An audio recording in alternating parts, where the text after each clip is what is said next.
जल्दी आ जाना। देखो एक काम करो, ये मीना बाजार है।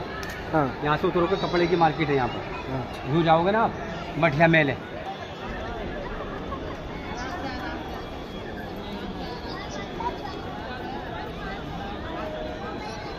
এটা গেট নাম্বার 1।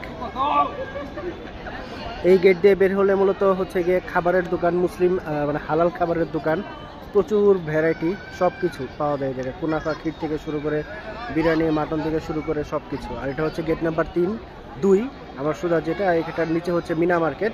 এখানে মূলত অনেক সস্তায় অনেক কিছু কাপড় চোপড় পাওয়া যায়।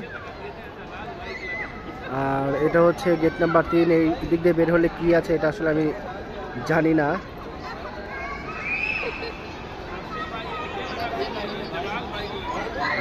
এটা হচ্ছে মূল মসজিদ, এটার ভিতরে নামাজ পড়া হয় মিম্বার। হ্যাঁ, এই